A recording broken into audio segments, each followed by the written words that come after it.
Chapter 24.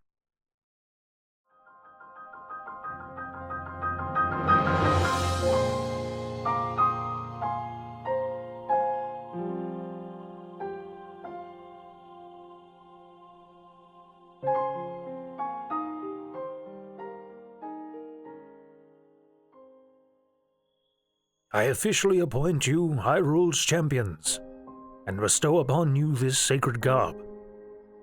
That blue is a symbol of the royal family, one that has been passed down for countless generations.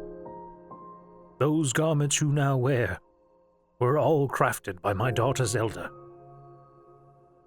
Do you think it's true? Link said, pinching some of the blue tunic he wore between his thumb and index finger, looking at its color. That Princess Zelda actually sewed this. I don't see why not, Daruk said, reaching down to touch the bolt of blue fabric that he'd wrapped around his torso. Isn't sewing something that your Hylian women do? Link chuckled. Be careful who you say things like that around. At Daruk's confused expression, he reached out and patted the Goron's arm. He could be a little clueless at times. It's one of the reasons that Link enjoyed being around him so much. Daruk spoke from the heart. He turned his attention back down to the blue fabric that he now wore, considering. I doubt she sewed mine. Why do you say that, brother? Because she hates me. His voice grew soft, and he shifted the sword on his back, trying to make it comfortable. It never seemed to sit right. He missed his old sword. No one ever looked at that sword. Don't be crazy, Daruk said, shaking his head. He slapped Link's back hard, knocking the air from his lungs. She doesn't hate you. She's just stressed. She's a princess. That's a stressful job. Link gave his friend an incredulous look. How could he not see it? The looks that Princess Zelda gave him, or, other times, the looks she refused to give him. She had greeted each of them with warmth and kindness that day, as she gave each of them their champion's garment. Except for Link. He had been given a curt Sir Link, before she practically shoved the tunic into his arms and turned away from him to address the others again. The day had started pleasantly enough. It was supposed to be a day of celebration. Hyrule Castle had been decorated in sky blue banners to celebrate the occasion. The champion appointment ceremony. Link had risen early, before any of the other knights, and had gone to bathe. His official duties had been put on hold that day due to his participation in the ceremony, allowing him some precious time alone. He got less and less of that solitary time lately. Then the champions began to arrive. The Zora contingent arrived with all the splendor and fanfare that was expected of them, swimming through the river in a brilliantly colorful formation, Mipha at their lead. Leaping out of the water like salmon swimming upriver, the Zora's wet scales shimmered in the morning light like precious gems. When Mipha emerged from the banks, she greeted the king and Princess Zelda first, and then her eyes had immediately sought Link's. The Gorons followed, arriving like a line of rolling boulders across the land. They rolled right through the center of Castletown. Though they lacked the showmanship of the Zora, their speed of approach and size more than made them an intimidating sight to behold. When Daruk unfolded himself, he grinned far more broadly than decorum would have dictated, taking the king's hand in both of his own and shaking enthusiastically. Then he hugged Princess Zelda, a sight that had been almost worth the day's unpleasantness to see. She merely patted his arm uncomfortably, dwarfed by his massive size. The Rito followed shortly after the Gorons. They flew in the air, carrying with them long, colorful streamers. Using these streamers, they put a show on over Castletown, creating rainbows and other designs in the air. Rivali outflew the rest of them by far, swooping low over the rooftops and dropping candy and flowers for the awaiting children, who screamed with delight. When Rivali finally landed, he did so with dramatic flair, landing in a crouch with his wings outstretched to either side. Then he greeted the king and Princess Zelda with a deep bow and a flourish of his wings before meeting Link's eyes, and giving him a look of utter disdain. Finally, the Gerudo arrived. Riding in on their tall, slender desert horses, they approached more like a warband than a delegation, riding through Castletown at speed, each armed with a curved sword and bejeweled shield. The women were dressed in an assortment of colors, and each wore enough jewelry to prosper a small nation. Urbosa rode at their head, approaching the castle gate and rearing her horseback in just the right way to allow the sun to catch her fiery red hair. Then she dismounted and approached the king and princess, unsheathing her sword and bowing low with it held in the palms of her outstretched hands. When she rose, Link thought for sure he had caught something of a mischievous look pass between her and Princess Zelda. What followed only seemed to cement the fact that Link did not want to be here. Lady Impa, the king's Sheikah advisor and chief historian, gave them all the history lesson that they all knew by heart by this point. The old fight against Calamity Ganon, the Sheikah technology used to subdue it, the roles of the hero, the princess, and the champion's four, and of course, the sealing of the beast. It had been an uncomfortable lesson, as they had all of those things that contributed to their victory, except for one. Likely the most important one. A princess with the ability to seal Calamity Ganon again. Without that, it was very possible that everything they did was for naught. Princess Zelda's posture during the proceedings spoke volumes of the pressure upon her.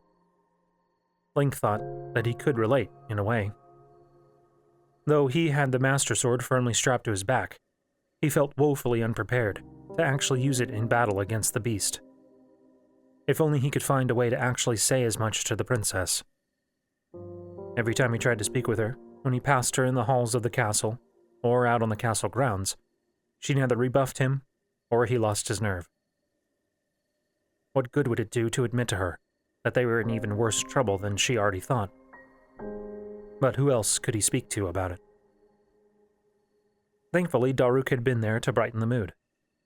During the lessons, he had been the only one to speak up, asking questions of Impa. Questions like, "Do we know how big this Calamity Ganon guy is going to be?" And, "Are you sure there isn't another divine beast out there for the Hylians? Kind of strange that they don't get one, if you ask me. And what about the Sheikah?" Each had the effect of easing the tension, whether or not that was Daruk's intention. Following the lesson, the champions' garments were each given by Princess Zelda in the room set apart for their preparation. Then each of the champions, along with Link and Princess Zelda, gathered in the sanctum and swore to King Busformus to work together to defeat Calamity Ganon. He proclaimed them to be champions of Hyrule, charging Princess Zelda to lead them against the threat of Calamity Ganon. It was striking that, in that moment, Princess Zelda had been the only one of their 6 to not be wearing a special champion's garment, instead wearing a royal blue dress, set apart, similar, but noticeably different. The whole ceremony was given all the gravitas and ceremony that it probably deserved, and it had been utterly miserable for at least 2 involved. "Brother?" He blinked, coming back to the present and looking at Daruk's concerned expression. "Sorry, I was distracted. Just thinking about..." Link sighed. Everything. "You probably need to eat some food. Eating always helps me clear my mind." Daruk nodded sagely. Link smiled, feeling the warmth of affection for the Goron. He could be so simple at times, but Link didn't think any less of him for that. To Daruk, things were simple. He lived his life to the fullest without worrying about what others thought of him, or even what he would do tomorrow. Link wished he could live the same way. In some ways, he had lived that way before pulling the Master Sword. Simple. He missed simple. You're probably right. I felt like I couldn't eat very much during the feast. Too many people watching me. Us. Daruk raised his wide eyebrows. "Really? I just ate like I always do." He considered for a moment. "Was that wrong?" The big Goron had eaten incredibly disruptively, crunching rocks between his teeth loudly enough to make conversation around their table, the head table in the feast hall, difficult. Not that there would have been much conversation anyway. Link was sure that some of the nobility and important guests in the hall had been giving Daruk disapproving looks, but he neither noticed nor cared. "Not at all," Link said, shaking his head. "I just didn't have much of an appetite." "Well, that's not like you at all. Are you feeling sick?" "Yeah, maybe." "Maybe you should talk to Mifa then." "I don't think her healing would work on this," Link said, fingering the leather strap of the Master Sword slung across his chest. Daruk fixed Link with his blue eyes, and Link suddenly had the uncomfortable feeling that the Goron could see right through him. For all his simplicity and bluntness, Daruk could be surprisingly astute at times. "Have you tried talking to her about it?" he finally asked. Link felt the tips of his ears grow warm. "Always to the heart of the matter, Daruk." He quickly dropped his hand back to his side. "Yes," he paused. "No, not really. Every time I'm around her, Well, it's like I said. She hates me. She doesn't want me to talk to her." Glumly, he added, "I'm not even sure I want to talk to her." "We're all champions. We're all brothers and sisters now." "We'll see, Daruk. We don't exactly have reason to spend time around each other. She's a princess, I'm a knight. Maybe if I became a royal guard like father, but I'm not sure that's what I want anyway." He preferred to be outdoors and disliked the times that he was expected to stand guard in some cold hallway of stone. "Well, maybe you'll get chosen to be Princess Zelda's personal knight. She told me that they're going to select the best swordsman in the country." Link closed his eyes, grimacing. "Don't remind me. But I don't think she would want me to be chosen. She would insist on it being someone else." Daruk placed a massive hand on Link's shoulder, squeezing. "You'll get there, brother. She will too. You two just need to learn to see the gems in the stone." Link didn't respond. Walking to one end of the stone gazebo they were standing under, directly under the castle in one of the many royal gardens. He leaned against one of the pillars, looking up towards Princess Zelda's room and tower far above them. He could see her on the rampart there, joined by Urbosa. She leaned against the parapet and looked down towards him. Link felt his face grow hot, and he turned away, instead turning to look out over at the land stretching before them. He could see so far here. The land of Hyrule seemed to go on forever. What would happen to this wild and beautiful land, should he fail? "Say, you know what you need?" Daruk scratched his hairy chin. "Now, hear me out here. You just picked up the Master Sword out, and got recognized as a champion, right?" Link looked back at him, confused. "Basically, yeah." "So you didn't really have a choice in the matter like we did?" "Right." Link's lips formed a thin smile. "Well, you know, the princess came and asked each one of us if we could be the champions. I'm willing to bet that she never did so for you." "Daruk, there's nothing to ask. I drew the sword. I was chosen or something. Child of destiny. Chosen of the sword that seals the darkness. Hero of Hyrule." "Yeah, but she asked all of us. It made us a team, you know. But she never asked you." "Exactly. She never wanted me." "She never wanted the sword to be drawn," Daruk smirked knowingly. "I don't think it has anything to do with you." Link disagreed but said nothing. "Anyway, maybe we should get her to ask you. We can make it official that way." "But the king just asked me today. I accepted in the ceremony." "But the princess didn't." Daruk nodded, slapping his hands together. "That's it. I'll talk to the princess today. We'll all be there, and she can ask you formally to join us as the Hylian champion. That'll fix things, I bet." Link looked at Daruk, perplexed at how the Goron thought that would fix anything. But again, he often saw things in a more simplistic light. Maybe he would be right ultimately. Link doubted it, but maybe. Of course, he wasn't sure the princess would even deign to do such a task. She had made her feelings on him abundantly clear. He looked back out, searching past the bustling castle town in Hyrule Field, finding the distant Great Plateau. It was so far away, yet he could just make it out, hazy in the distance. He hoped that it would be a long time before the sword on his back was needed. He feared that it wouldn't be.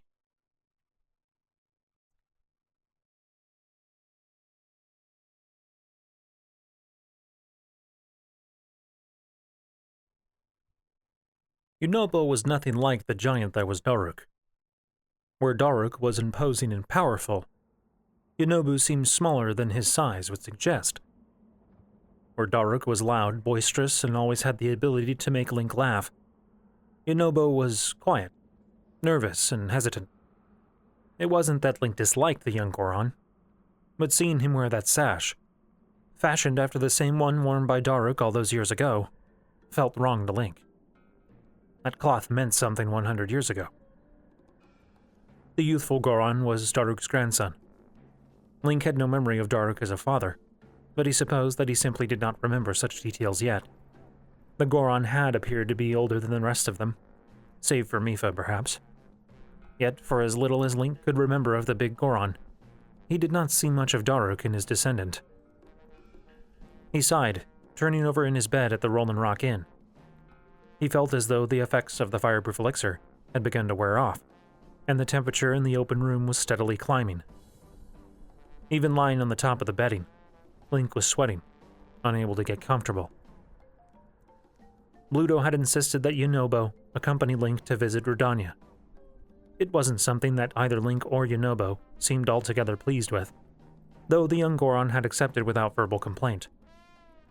Yunobo, Bluto claimed, knew how to work the cannons that they used to drive Rudania off when the machine got too close to the prime spots to collect the rock roast. They would have to hit the divine beast with enough cannon fire to drive it back down into the mouth of Death Mountain, where he said it would be the easiest place for Link to board it, once Link revealed the existence of the paraglider. He had no idea how Link would get back out, but Link assured him that would not be a problem. When Link had brought up the danger involved, thinking back to the way that Ruda had attempted to kill Link and Sidon before it had been freed, Bluto laughed, patting Yunobo on the back. He exclaimed that Yunobo was perfectly capable of defending himself, and left it at that, allowing no further arguments. In truth, Link hadn't wanted to argue further at that point. Thoughts of the memory he'd seen upon coming face to face with Yunobo swirling around in his mind like a swarm of biting gnats. He had needed to get away from the other two Gorons. He'd needed to be alone with his thoughts.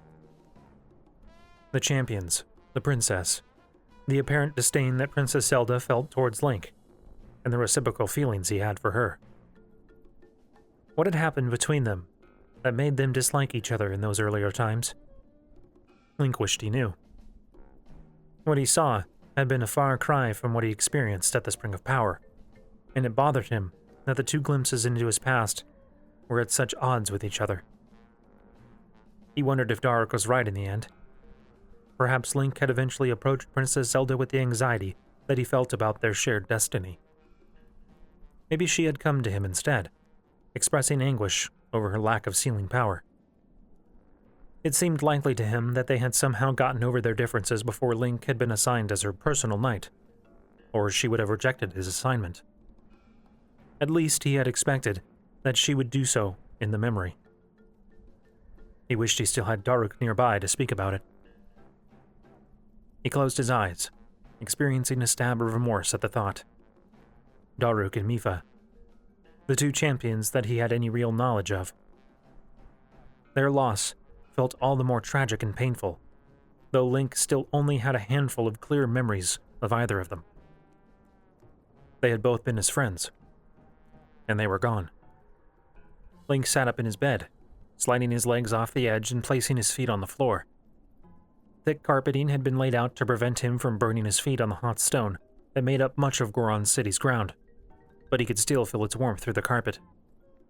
Link walked over to a shelf where a number of glass jars had been laid out, each full of the same gray sludge. He unstopped one of them and downed the elixir, feeling its effects shortly thereafter.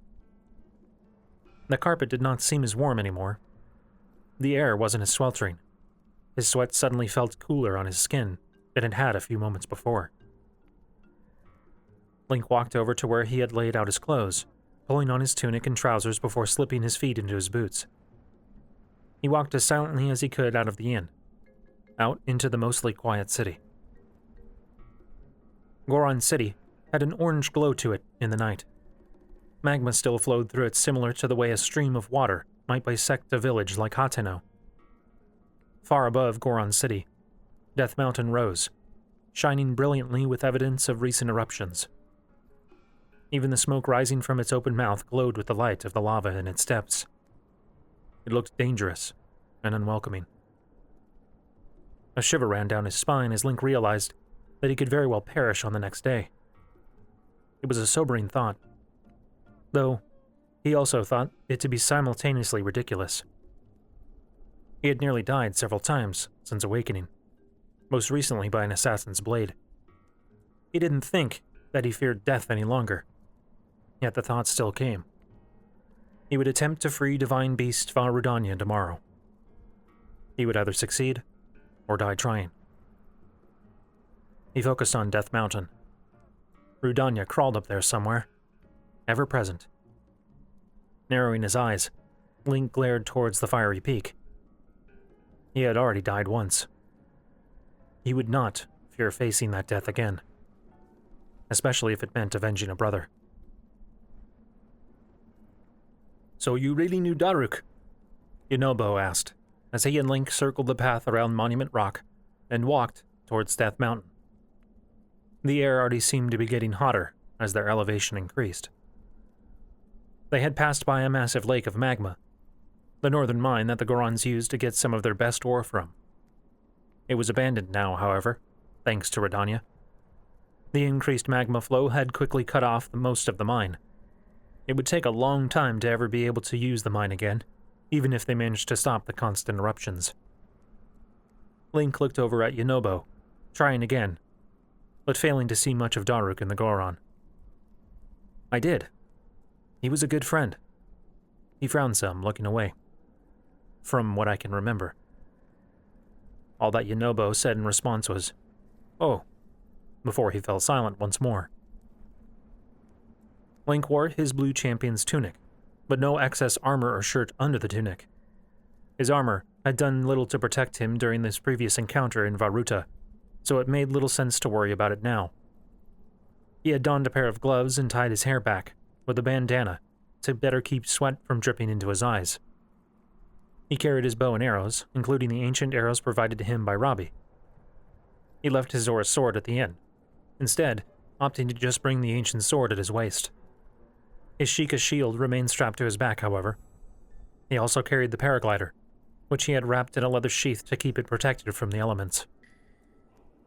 Yunobo looked the same as he did the day before, including the champion's sash wrapped around his neck like a kerchief. The ruby Goron symbol rested on his chest, held in place by the two ends of the champion's garment. Today, however, he also carried a large bag full of water on his shoulders, and he had slung a smaller bag on one arm that was full of fireproof elixirs. Link appreciated that, as it meant less to weigh him down on the climb, which was already promising to be difficult. Link allowed the silence to stretch between them for a time, letting his eyes wander around the barren landscape around them. Though it was barren of plant life, he found that it was not lifeless. Various lizards and insects scuttled across the hot rocks as if they did not even feel the heat, and he even saw a bizarre species of bird nearby that looked to be as tall as he was, with long legs and an equally long neck. He didn't see any of the larger dodongos along this path, however. What was he like? Link frowned and looked back, finding the Goron with his eyes down, tapping his thick fingers against his legs nervously. Well, I don't really have a lot of memories of him. Yet he thought he knew exactly what Daruk was like. But he was strong. And kind. That's what everyone always says about him. Boss is always telling me that I need to try to be more like him. But when I ask what he was like, he tells me that he was strong and kind. Yunobo looked up, meeting his eyes. But no one knows what he was really like. Oh. Link immediately felt shame for his thoughts regarding the Goron. He was certainly different than Daruk. but Link knew something of trying to live up to an impossible expectation. Well, I think he is probably the friendliest person that I remember. And he wasn't just nice to people. He wanted to help them, too. He always wanted to find a way to fix things. As Link spoke, he found that the words started to come easier. Details that he hadn't known a few minutes ago suddenly grew clear. He protected people. If he ever saw anyone in need, he would rush to their aid. A smile crossed his lips. That's how we met. He saved you. He hesitated. Yeah, he did. Well, we saved each other. Somewhere around Death Mountain. He saw me fighting some monsters alone and rolled all the way down from the peak to help me. Wow. I wish I was that brave. Yunobo looked up towards Death Mountain. Anytime I see a monster, I just freeze up. Daruk was terrified of dogs, Link said, and then his eyes widened. He remembered that. What? Dogs, he repeated, smiling more broadly now. He hated them. He would react just like you, actually. He hated walking through Castletown because dogs always followed him around. But dogs aren't scary at all. I've seen them before, down at the trading outpost. We're all scared of something, Link shrugged. Daruk was just scared of dogs. I think they chased him when he was younger. A new memory blossomed in his head. He could picture Daruk in his mind, standing with his back against the large fountain in the fountain square of Castletown, arms raised to his chest level, trying to shoo no less than 4 dogs that had come running towards him, barking merrily. Are you okay? Yunobo asked. Link blinked the memory away and was surprised to find moisture at the corner of his eyes. The tears evaporated almost immediately, leaving a salty residue that he wiped away. Yeah, I really thought of him like a brother. Now that I'm starting to remember him again, I miss him. I feel like that when I think of my dad sometimes, Yunobo said, nodding. He smiled faintly, but I try to just think of the good times I had with him. What happened to him? Mining accident.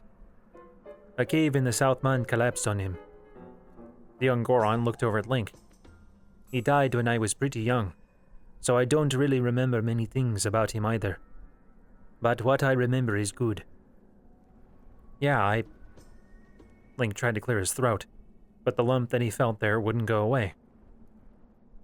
I guess that's what I should do too. Just try to remember the good times with Daruk. The young Goron frowned, looking concerned. I'm sorry. I shouldn't have brought it up. I didn't think about the fact that you were friends with him. No, Link said quickly, shaking his head vigorously.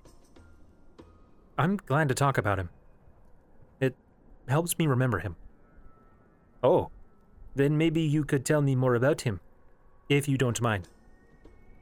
Link smiled at the young Goron, and began to do just that. Link carefully bounded over the stream of lava that crossed their path, feeling the powerful wave of heat as he passed over its mottled black and orange surface. Once past, he turned back to look at Yunobo, who simply walked across its surface without much concern, his feet sinking into the shallow stream of molten rock as he did so. I didn't know that Gorons could do that, he said, eyebrows raised as Yunobo shook the remaining molten rock from his feet once across. That wasn't so bad. It's cooled off a lot, see? He pointed to the black spots that covered much of the lava's surface. We don't usually wade in it, but a little thing like that isn't bad. So Gorons don't go swimming in Death Mountain, I take it? What swimming? Link grinned. Before he could reply, though, he heard a terrible roar emitting from high above them on Death Mountain. He looked up, his heart sinking at the sight of Rudania on the slope above them. Its 4 feet perpetually burned, the individual toes masked by the flames that rose up around them. The feet were at the ends of its long, flexible legs that reminded Link a great deal of the Guardians, except magnitudes larger.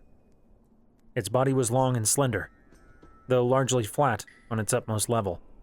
ending on one side by a long, angular head that ended in a point. It had lizard-like spines raised above its back that continued down its segmented tail. "Oh, that's not good," Yunobo said, dread creeping into his voice. "I think it saw us." Rudania made another roaring sound, throwing its red-eyed head back before sweeping its tail along the side of the mountain. This action swept the side of the mountain clean, throwing boulders and chunks of molten rock into the air. "Run!" Link broke into a sprint down the path. It took only a few seconds before the debris began to fall around him. It began with a spray of gravel-sized stones that pelted his arms and face, followed by a massive rock larger than his head striking the ground in front of him. He swerved around the rock, only to feel the ground beneath him shudder violently as a massive boulder hit the path right behind him. The air filled with dust and flying stones. All around him, rock and boulders began to hit the ground, each one causing the ground to shudder violently, enough to nearly knock Link off his feet. He quickly ducked behind one of the boulders, but not before he felt a sudden flare of pain on his arm. He glanced down, eyes widening, when he saw the orange globule of lava clinging to his forearm. He brushed it off as quickly as he could, already seeing an angry red patch of burned skin underneath. When he looked at the fingertips of his glove, he wasn't surprised to see that the leather had been charred in the process. He remained behind the boulder as the rumbling continued around him. He watched as one boulder the size of a small house suddenly rolled past him, and his comparably smaller boulder, continuing on down the slope. If that had hit the rock he was hiding behind. Yunobo. Link whirled and looked around desperately for his traveling companion. Where was Yunobo? It was hard to make out anything in the sudden dusty haze filling the air. With rising panic, Link risked stepping out from behind the boulder and cupping his hands over his mouth, calling for the young Goron. He received no response. Feeling the rumble of another approaching boulder, Link ducked behind his shelter again, closing his eyes tightly. It crashed into another boulder, sending them both tumbling down the hill. Breathing a sigh of relief, Link looked back out, eyes scanning the mountain path for any sign of Yunobo. "Yunobo!" Still nothing. Gritting his teeth, Link looked back up towards Death Mountain. He could barely make out the shape of Rudania far above him, but the onslaught of falling rocks and lava had ceased for the time being. He risked running out from behind his boulder, ducking behind another, holding his breath after doing so. No roars followed, however. No falling boulders. He did so again, using the dust-filled air to his advantage before it settled. With each step he took back in the direction they had come, the more terrified he became. There was no sign of the Goron. Above him, Rudania had apparently been satisfied with the destruction it caused. It roared again, and began walking along the side of the mountain again, away from them. Link broke into a sprint now, weaving between rocks and puddles of lava, until he came upon a huge pile of rocks that had completely obscured the path. A rock slide. "Yunobo!" Link called as he halted, looking around desperately. "Is it gone?" The voice was muffled.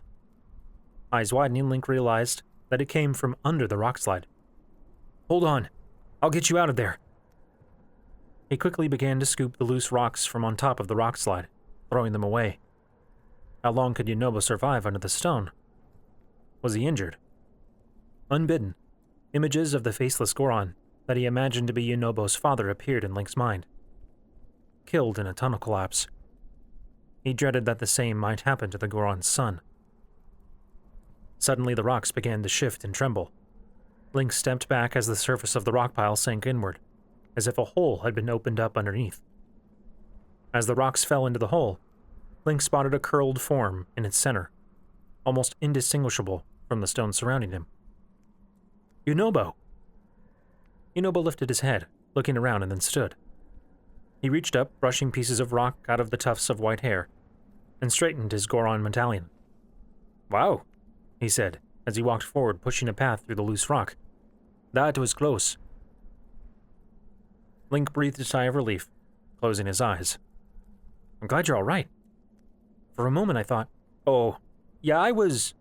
Yunobo looked suddenly embarrassed, eyes turning down. I mean, I'm glad you are safe too.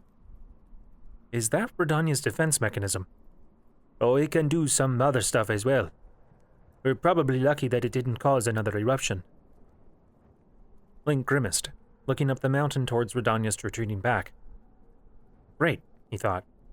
He didn't really think things would get much worse than spikes of ice being flung at him. Are you able to keep going? Link asked, turning back to look at Yunobo. The younger Goron hesitated, looking nervously up towards the divine beast. Finally, he nodded. Yeah, we're not far now. Link turned, continuing on down the path. Yunobo following behind him, strangely silent. He had picked back up the bags of water and elixirs. As they weaved around the boulders that littered the path now, the Goron finally spoke again, his voice soft. I wish I could be brave, like my grandfather. Courage isn't... Link looked back, trying to figure out exactly what he could say to the boy. It's not the absence of fear, Yunobo. You don't seem very afraid. Link laughed a little bitterly. I'm terrified of a lot of things. Like what? Failure. Silence fell between them for a time before Link cleared his throat, speaking again. We both almost just died. A lesser man would have refused to continue on after that. But you're still with me. That takes courage. That's just because I want to help you. I wouldn't be able to do this if it were just me. Link smiled at this, hearing echoes of Daruk in the young Goron's words. Why do you think I'm here? I mean, Link laughed, waving his hand toward the very boulder he hid behind during the attack by Rudania. This isn't exactly my idea of a good time. I'm here to help people. I wouldn't be here otherwise. Yunobo quieted, but after a few moments, he stepped up to walk beside Link again. He wasn't sure, but it seemed like the Goron walked a little taller than before. You can come out now, Link called, as he deactivated his sword. Around the large cannon, several bodies belonging to a group of Azalfos lay bleeding.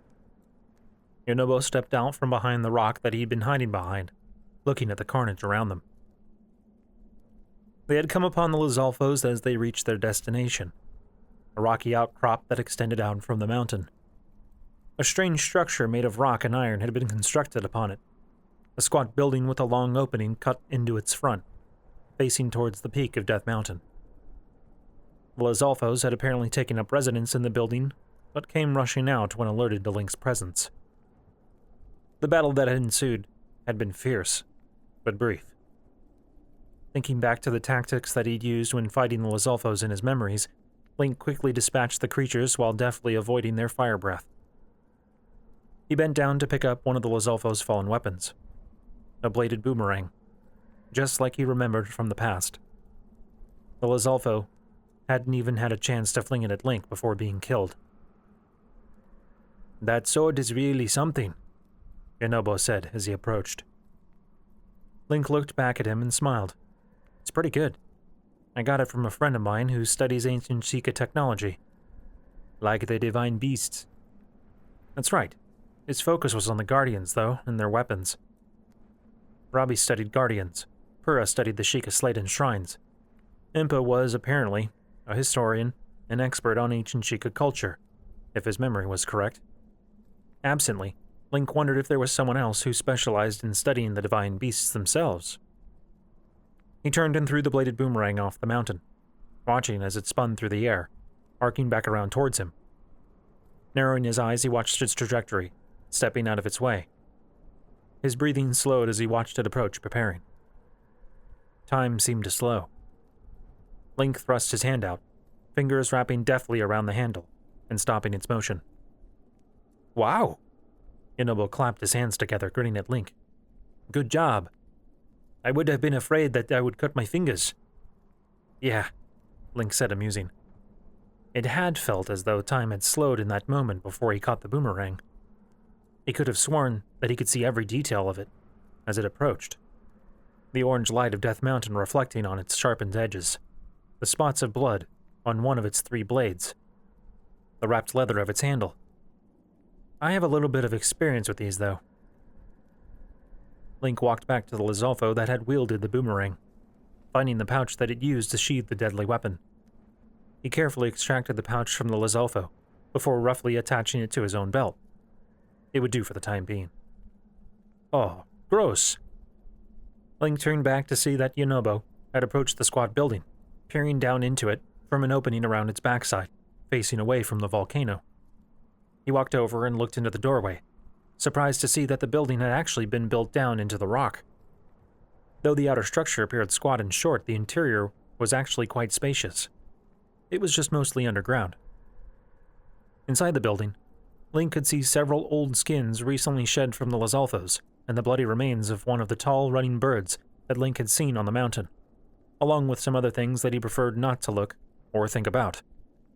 He also saw a large metal tube on a rotating rack, with one end aimed out of the opening in the opposite wall. The massive Goron cannon. He stepped slowly inside, boots coming down on some of the filth inside, looking at the cannon with a critical eye. How do you work this? He spotted a stockpile of large cannonballs sitting against one wall. They looked heavy enough that he thought he would have difficulty loading them into the cannon. Yunobo gingerly stepped under the structure, avoiding what he could of the refuse on the floor. He walked over to one of the cannonballs, picking it up with apparent ease in one hand. Well, we shoot these at Rudania. He crossed the room to stand by the cannon, where he slid open a compartment and dropped the cannonball into it with a loud clang. How does it fire? That's where the bomb flowers come in. Bomb flowers? Yunobo motioned towards another doorway in the structure that led to another chamber deeper underground. They both stepped down into that room, finding more refuse left behind by the Lizalfos, but also a small pot of overturned dirt. Growing out of the dirt were a handful of large round plants, each roughly the size of a melon, but dark in color, with pale yellow blooms on their tops.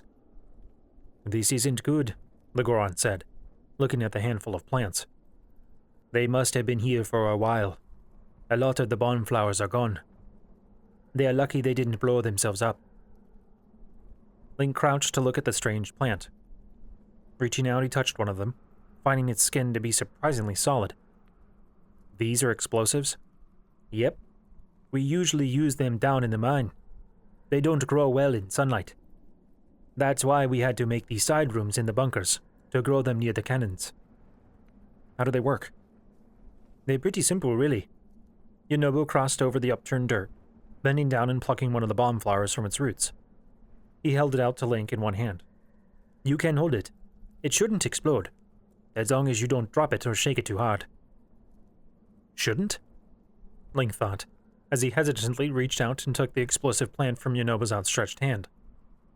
It was heavier than its size would have suggested, heavier certainly than his own remote bombs created by the Sheikah Slate. You can blow them up a couple of ways. We used to use fuses, but we figured out a better way. Yunobo motioned for Link to follow, and he did, walking back into the main room of the bunker. Yunobo took the bomb flower from him, gently placing it into another compartment in the cannon, set behind the compartment that held the cannonball. Once he closed this compartment, he motioned to a small lever to one side of the cannon. If you pull that lever, it will slide a trapdoor out from under the cannonball, and then it will roll back and squish the bomb flower. That will make the bomb flower explode and... Yunobo clapped his hands together, and then thrust his hands out to indicate the trajectory of the cannonball. Doesn't Rudania retaliate? They were further up the mountain than they had been when they were attacked earlier, leaving Link feeling exposed. Well, yes, Yunobo said, sounding suddenly more nervous. But that's why we built these bunkers. They can usually withstand a few boulders. Why doesn't it just come down here and destroy the bunker with its tail? Link doubted that the structure would withstand direct confrontation with the divine beast. It doesn't come down this low on the mountain for some reason, Yunobo said, looking out of the opening to the volcano. Rudania wasn't currently visible, having circled around to the other side of Death Mountain.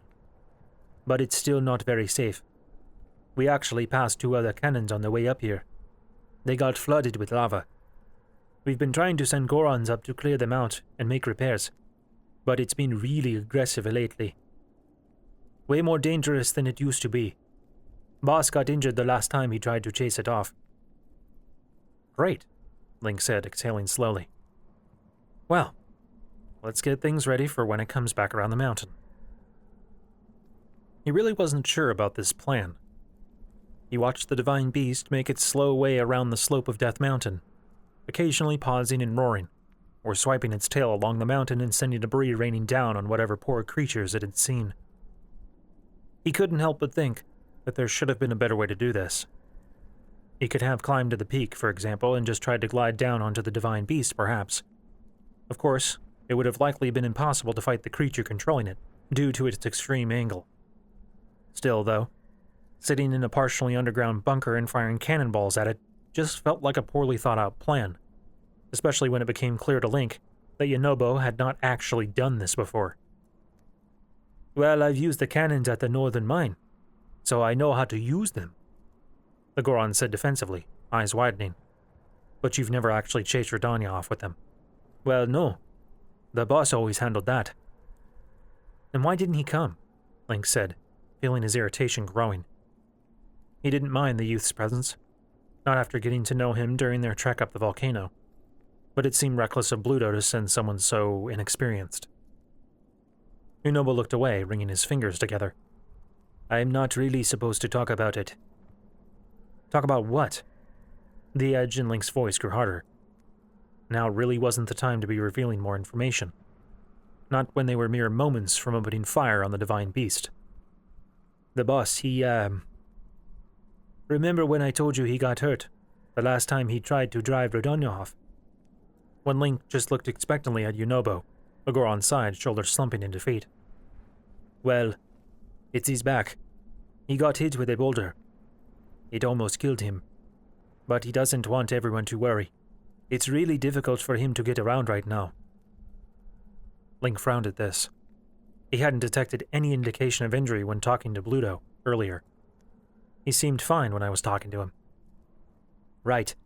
That's because he was trying not to let on how hard it is for him to stand and walk. But he couldn't make it up the mountain. That's why he hasn't come back up to try and drive Rudania off again since. Link grimaced, looking back out of the cannon opening up towards Rudania. But you can hit it. I think so. I'm not usually firing at moving targets. Link sighed. Well, I suppose now's as good a time as any to start. He looked back at Yunobo and nodded. Let's do this. Okay. Yunobo took a deep breath, bouncing a little on his heels. You might want to cover your ears. Link glanced at the cannon, and then stepped to the side, away from the cannon's barrel. He pressed his hands to his ears. Yunobo carefully rotated the platform that the cannon sat on, and then adjusted its height, peering up towards Rudania. Once satisfied, he covered the small ear holes on either side of his head, and kicked the lever to release the cannon. The cannon's barrel flashed with white light. Boom! The explosion from the cannon nearly jarred Link off his feet. A thunderous sound struck him, nearly deafening, even with his ears covered, and strong enough to seal the breath from his lungs. He stumbled, reaching out and catching the lip of the opening to steady himself, and looked up, following the trail of black smoke that arced through the air. It appeared to have struck high, above Rudania's head on the mountain. Too high, Link called, but his voice was drowned out by a sudden, angry roar by Rudania. Yunobo had seen what he needed, though, and used a crank to reduce the cannon's angle. He then turned, grabbing another cannonball and loading it. Link, in turn, picked up a bomb flower and set it carefully into the bomb compartment. The whole room smelled of an acrid smoke that bellowed from that opening. Once the cannon was ready, Link leaned against the wall and covered his ears again, nodding to Yunobo. A moment later, the cannon fired again, rattling Link's teeth. He watched the ball fly, following it as it crashed into the side of the mountain, just between Rudania's front and back legs. Link cursed, but Yunobo was already moving, reloading the cannon with surprising quickness. Rudania, in the meantime, began to stomp its feet.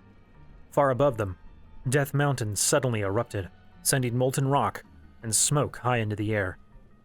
Link threw himself back from the window, as the first splatters of lava began to fall around their bunker. The cannon fired again.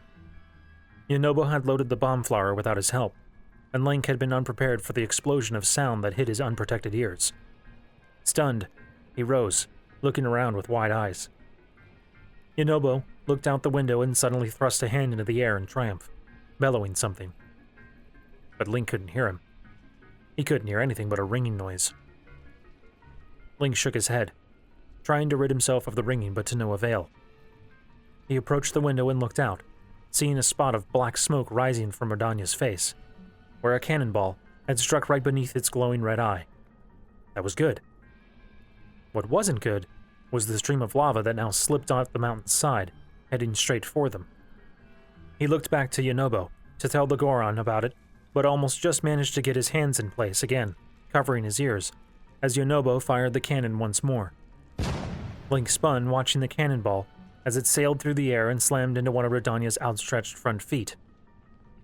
Rudania lost its purchase, slipping and collapsing with an earth-shaking crash.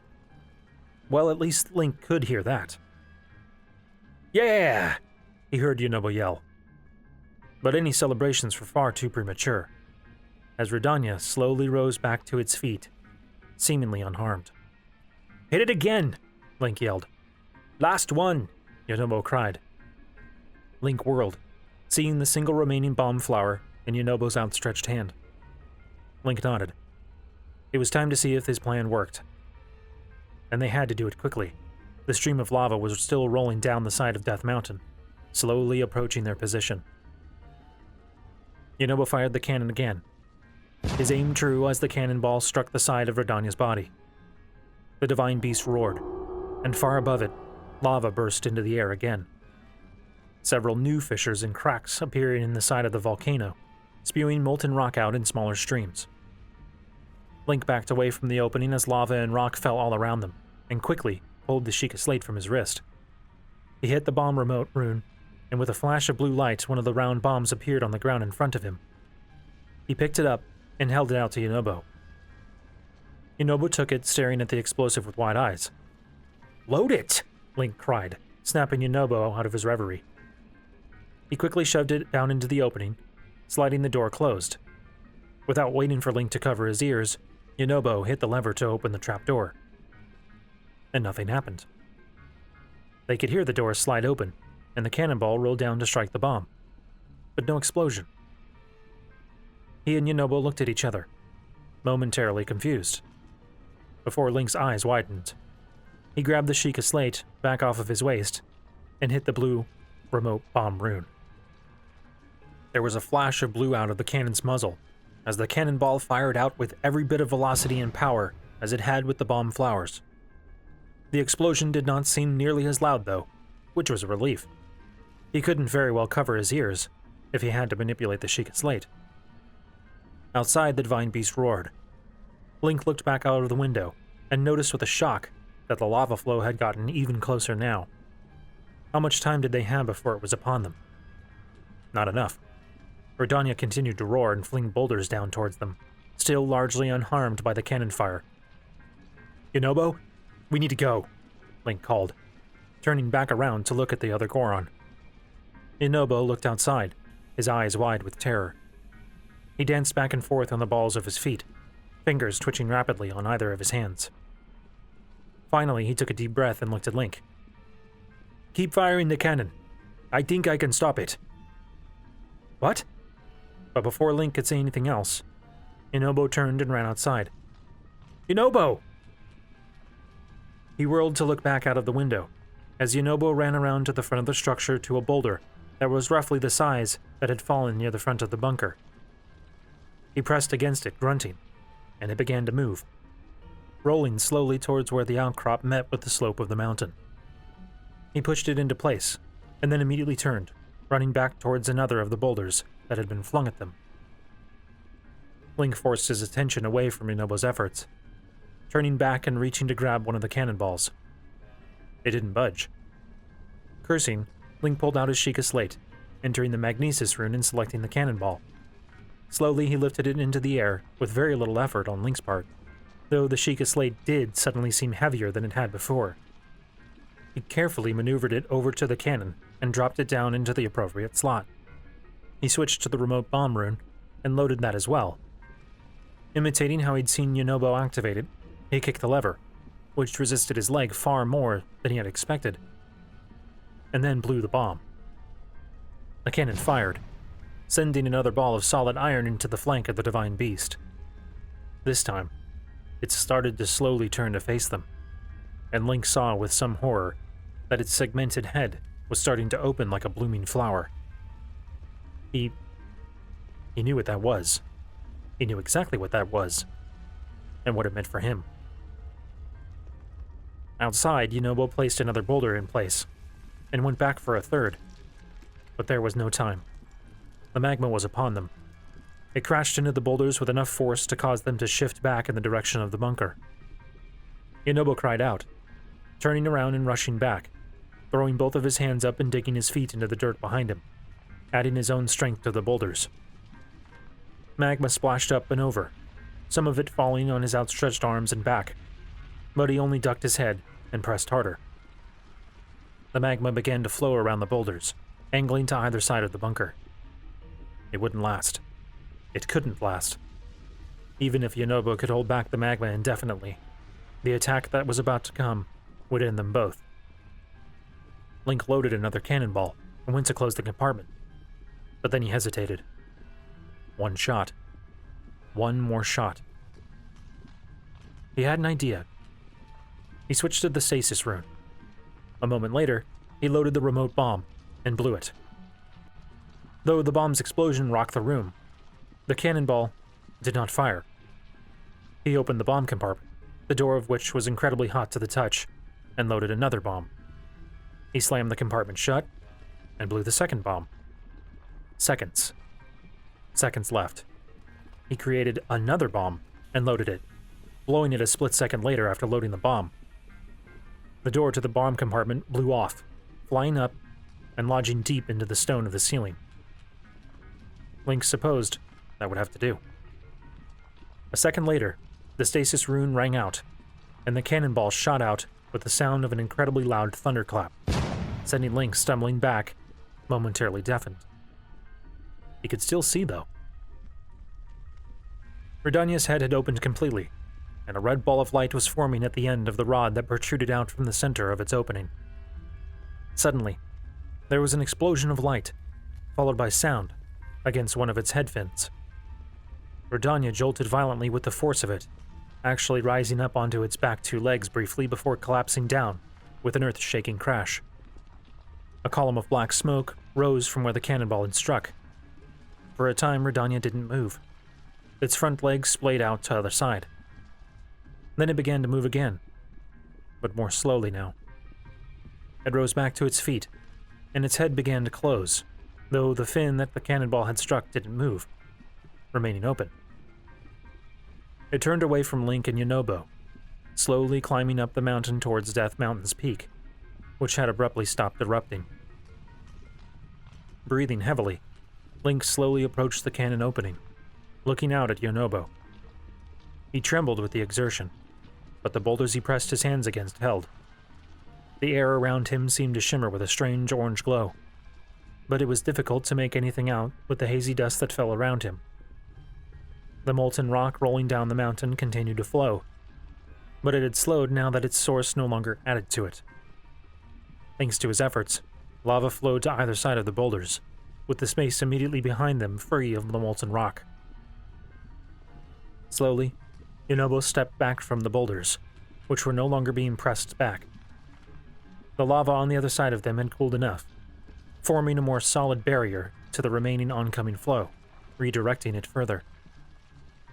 The Goron looked up with amusement at the retreating back of the divine beast Vah Rudania, as it crested the mountain and laboriously climbed down into the maw. Yunobo exhaled and turned, sitting on the ground with his back against the boulders. Link met his eyes and smiled, feeling utterly exhausted. After a moment, he raised a hand and gave Link a thumbs up, calling out, "That was so cool!